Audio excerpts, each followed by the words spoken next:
I've been dreaming on in my head like I've seen it. Hi beautiful friends, welcome back to Daydreamer's Barn. I'm Jess. I'm Chris. And today we may be talking about something a little controversial for the UK.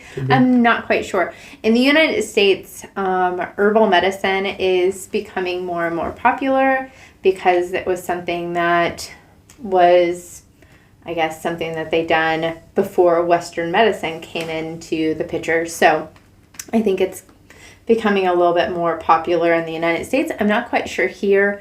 I've been trying to do a little bit more research because, it's something that I want to learn more about, and I want to be able to take something that, is not just a side effect of a medicine that could potentially help me, because I've been dealing with migraines for the last 5 years. Yeah, I was going to say, do you want to tell them kind of where this kind of stirred from? So the last 5 years I've been dealing with horrible migraines to where it will cripple me to where I am having to be in a dark room with no lights, no sounds, no nothing, to where I feel like the room is spinning and I start losing my vision from the headaches, and it has just been horrendous. And so my last doctor prescribed me a medicine that was for, it was for seizures. Yeah. And one of the side effects that people were saying is it helped headaches. And I guess that woke me up to, why am I taking a medicine for something that is not what it was, intended for?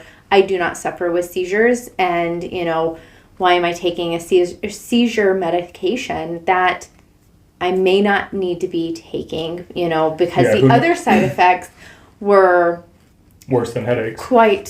And that's not something that I wanted to potentially continue taking. So I thought, well, what can I do for myself to try and remedy this thing that I am continuously dealing with. I thought about taking, just the over-the-counter, it's not a prescription, Excedrin, Tylenol, but all of those things have, bad effects on your stomach and, other things. Right. And so it's not just the first time you went to the doctor. No. You've gone to a bunch of different doctors, right. Different bases, different states, Correct. Trying to get different opinions. Not just because that we've been moving so much that you try to get another doctor's opinion. Right. I was trying to, being completely knocked out and feeling like I am the fun sucker of the family, because I have to be locked in a room with blankets covering all of the windows so no light is coming in. And it pretty much takes you out for the full day when something like that happens. Yeah. So to get on to what I wanted to talk about, I've been doing a lot of research into herbs and natural remedies that that we can grow on our little hobby farm, or I can get from other people that are growing them, and put it in a tea or a tincture, or it just things of that nature that can help with not only my headaches but with hormones and with your mood, and they help with just stomach overall issues, all the different things, a whole plethora of things. And I have found that the tea that I make for myself has completely helped with my headaches to where I do not suffer. Whenever I feel a headache coming on, I know to go and get my tea, drink my tea, and within an hour, my little squiggly lines in my vision that are my telltale sign that I am about to have a severe migraine is completely gone. I'm not saying it's for everybody, but it is something that I have found that has worked for me. And not only worked, but worked really well. And so, I do still have occasional headaches, but it's not to where it completely knocks me out for the entire day. Another thing that I think could have helped with... influenced it? Yeah, was, we don't go out to eat very often here. We don't go out to eat very often here.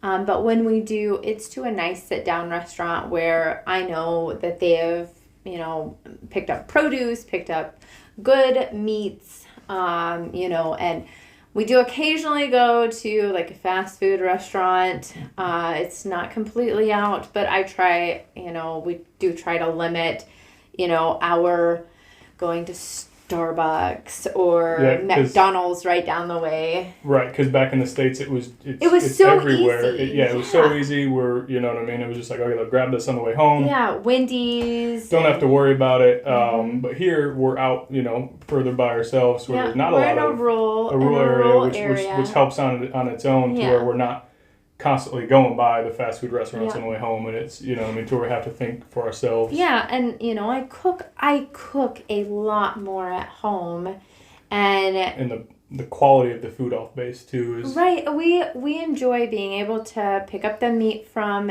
the butcher and pick up fresh vegetables that you can actually see that where it is grown, because that is one of the many things that I absolutely love about the UK is, you can see, okay, if your courgette is grown here in the UK or if it's grown in Spain or whatnot. So that's another thing that I think could also be taking a good turn for my headaches, having less processed foods. So that could also have a great contribution. Yeah, overall health, Yeah. So yeah, maybe that's probably what it is. I think it's a lifestyle change. I think that we're trying to make, because we know when we go back to our farm, we're going to be growing most of our food. We're going to be processing chickens and turkeys and all of the things that, we're wanting to do for ourselves to be self-sufficient, as self-sufficient as we can possibly be. Yeah. And in fairness to that one too, is that a lot of doctors, when you do go and ask for, to get help with headaches or whatever the case is, one of the first things that they typically say is, look at your diet, try to do these different things. But in the Western culture, you're, okay, cool. What medicine do we need to get rid of it, instead of looking at the holistic side of the house? So and I did appreciate this one, because we have started, since being here and a little bit in Minot, we did start having those healthier options and tried to limit our going out to eat and knowing exactly what we were eating. So that could definitely be, but I know that anytime that I take my tea, my headache tea is what I call it, my headache tea. If I take my headache tea, I know it is going to get rid of my wiggles in my eyes, and I'm not going to be down for the count, which has been fabulous. Yeah. It has been extremely life-changing for me, so which I have absolutely loved. And I felt like I feel happier, because I don't feel like I'm dreading that I know what's going to happen, because I was having at least 3 to 5 migraines a week, and it was bad. Yeah, and it would constant too. Like you would have your regular headache plus the migraines. So it was one of those things. Going and talking to different doctors, they were saying, well, this might at least take it out by half or something like that. And it's like, that would have been great, but that it's still she's putting in a lot of foreign substance into her bodies that isn't going to give her 100%. Right. Or help her out as much as what we think she should be helped out. So. So I'm trying different things, and so I've started introducing the family to them, and I don't think, herbal medicine is for that can cure everything. You know what I mean? Yeah, there's definitely a place for different things. Yeah, and, but I feel like me and for my family, I really want to do right by my family and to educate my family and myself on how we can take proactive steps to try and help ourselves herbally before we go and oh my gosh, I got to go and get these big prescriptions that are just maybe it'll work, because you were looked at and, well, this is a side effect, that we know that could potentially help. I don't feel like that is something that a chance that I want to be taking. Yeah, I kind of had the similar situation when I was with some pain medication. I was just like, no. I don't want to do anything like that. I don't want to introduce that to my body. It's I don't think it's good for me. So we started doing other things just natural to where it's not gonna affect. If anything, it'll give us benefits. No side effects with it. Yeah. But we can monitor it and do it as we please. So we are a fun thing. We're about to make a fire cider that's just for helps with immune. I will share that in another video. I thought it would be something really fun to do, to show you guys just something that I have found. This is not just oh my gosh, you have to do. This is just, have any of you used herbal medicine? And if you have, do you have somebody that you follow here in the UK or a book that you can recommend that I can pick up at a bookstore here? That would be great. I know that I have found books in the United States that I've purchased from YouTube because they still ship to the UK, which is fabulous. But I want to be able to learn while I'm over here about herbs, and elderberry is a big one that is really good. We're gonna make an elderberry syrup that helps with just overall health and stuff. So we're gonna be doing a lot more of that. And if y'all have any, or if your parents have passed anything down to you, please share. I would love to learn from you guys about all of that. So hopefully y'all enjoyed this, just like topic, because in the United States, it is something that is coming more prevalent in like the homesteader community, and, just trying to figure out natural and healthier ways to get all of the things that you need for your body to take care of yourself. And to where you're able to grow it and harvest it on your own land and not have to worry about if something were to happen, being more self-sufficient. Yeah, if something were to happen and you can't get to the doctor right away, you have something that's there. Before Western medicine, that's what they used was, all of the things that you could grow. And I really want to start learning more about that, because I think we lose sight of things that were in the past that were really good. And I think that we have westernized it too much. You know what I mean? And, a lot of people don't know where their food comes from, or where their, like your clothes, you know what I mean? It's from cotton, or, you know what I mean? Or it's plastic.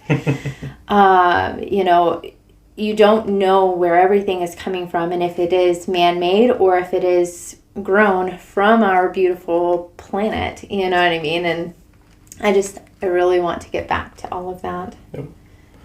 Yeah. We're, like you said, there's a big push in America for more of the homesteading, getting back to the basics, and that's kind of what we're looking at. When we get to our place back in Michigan. We're wanting to grow a bunch of this stuff and to use it and to embrace it. Yeah. And so if any of you guys have, I think it's not called a homestead here. It is called a what is it? Hold on. A small holding. There you go. There it is. So if any of you guys have a small holding and would like for us to come and, learn from you guys about your small holding, I know that would be something that Chris and I would absolutely love to do, because I want to take England home with me when we do go. But I also know that I want to be thankful for what I'm able to grow and what I'm able to provide for our family, and it's not going to be everything, I'm still going to, I'm not quite sure if I want to be milking a cow, but I really want to know what we can do to sustain what we're ourselves. Capable of doing ourselves. Yeah. And I want to have lamb on the property. That is something that we have learned that we enjoy just from being over here. And never in a million years would I have thought I wanted lamb. But hey, it's truly surprised us how it's been prepared over here, and we've really grown to enjoy it. Yeah, so it's just one of those things. Also, I want to have a pasty from England. Yeah, Cornish from Cornwall. Yeah, Cornwall.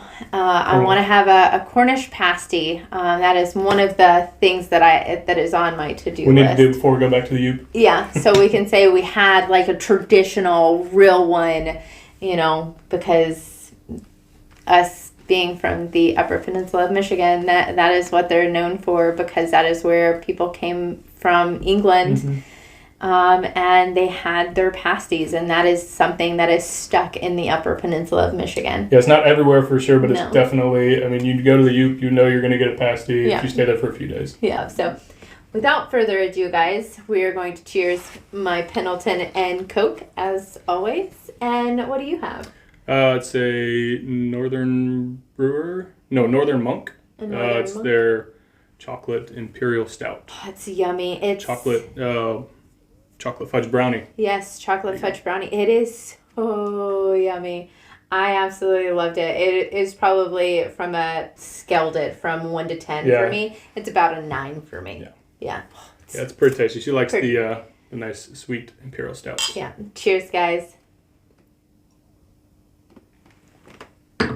So I hope you guys enjoyed this video. As always, thanks for watching. You guys are the best.